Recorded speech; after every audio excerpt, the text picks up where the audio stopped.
Oh boy, another summer, another shitty weekend, military duty. I'm waiting to get out. Just spoke to my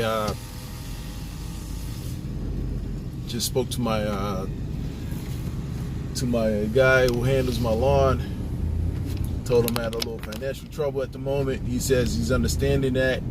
I told him, it's child support. They're coming at me again on some other bullshit. He says, it's cool, man. It's cool. Don't worry about that. He said he got me. I told him I won't pay him till like the next following week. He said, no problem, man. I got you. No problem.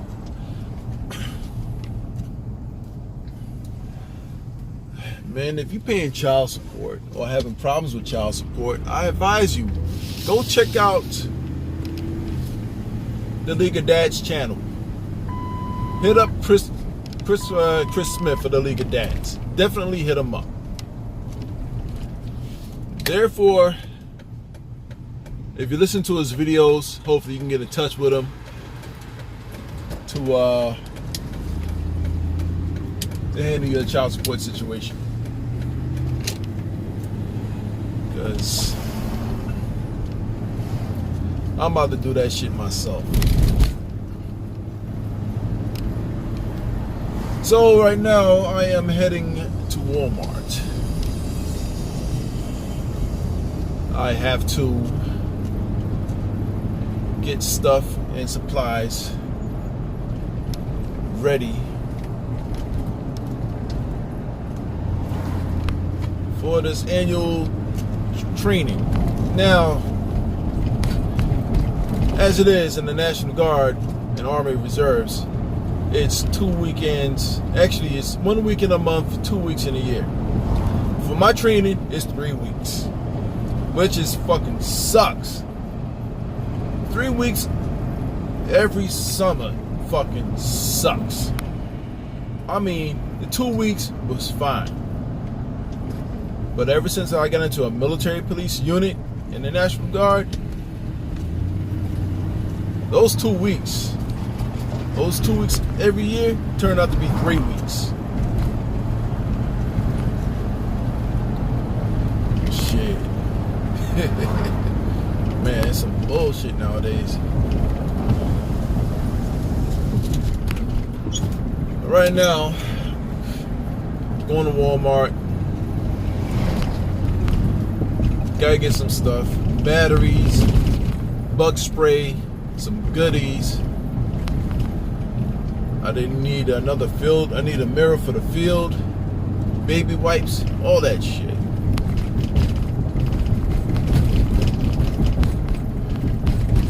Somehow my unit is running low on sergeants. NCOs mostly. Ain't this a bitch. I'm about to say, I can't go into Walmart. These motherfuckers are parking the trailers. God damn. So,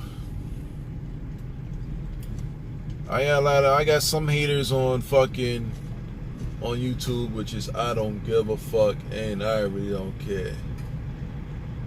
So that's what this trucking company's about. I see. They shipping out vehicles in Connex containers, and they're still containers, and these vehicles are being shipped overseas, even though they're like insurance write-offs, but they're being shipped overseas. I thought these cars get recycled, but they don't. They get shipped overseas to other countries. So I guess other countries will take them in because I guess it's cheaper. I don't know how that shit goes, but that's what I'm seeing over here at this shipping company over here in Linden. They're taking out broken down vehicles vehicles that's already been impacted, non-fixable or whatsoever, and being shipped out to other countries. So, me being as an NCO, as a sergeant, I know my hands is going to be full. I mean, being as a motor sergeant, my hands is going to be full. It's not a problem to me because I'm used to it. Because I've been, when I was overseas in Iraq, myself as a specialist at the time, and along with a PFC at the time, well, he's a retired sergeant now, along with my supply clerk, who's also a specialist at the time, well, she was a specialist, and we pretty much ran the main shop, while our motor sergeant and a few other mechanics went out to another part of Iraq known as Ramadi. While me, I was stationed at Al Assad Air Force Base. It was a joint base, big base too. And yeah, running a shop as a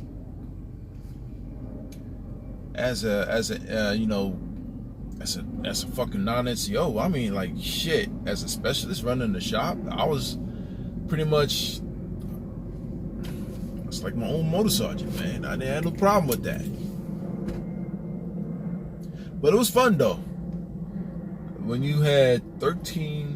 and my guy had 13 trucks, a couple of Humvees, and that we had to fix every week. It was tough. But now this AT is gonna suck. I have no NCOs available to help me out.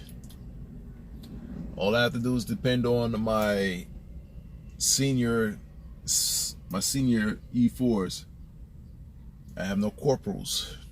Actually, I do have one corporal, but he's the motor pool supply clerk. He orders the parts and stuff and whatever we need. Man, if I could only go back in time when the Army was better, back in the fucking, damn. My uncles, how my cousins and uncles said, back in the 70s, 60s, 70s, and 80s, and like the early 90s, it was fun. That's when you have respect as a sergeant, especially as a corporal. Motherfuckers respect you. Back then, you can put your hands on that soldier and shake him up. Or we can do it the old-fashioned way, instead of just calling IG for all this shit. We take it out in the fucking woods. You know? And that's how it's done. You got a beef with somebody, with an NCO, or whatsoever, or NCO, whatever, or even an officer, we take it out in the fucking woods and we handle it as men. Alright? And after that shit is done, you know what I'm saying, after, if I had enough, or he had enough, or she had enough, or the other chick had enough, shake it off, shake hands, walk away. That's how it's done. So yo, I'm Ricky Tice. I'll be back on later, another video. I gotta talk about this chick. I'm about to fucking put her name out in parts of Elizabeth and Linden and wherever else, because she's desperately looking for a home to stay and a free meal. Peace.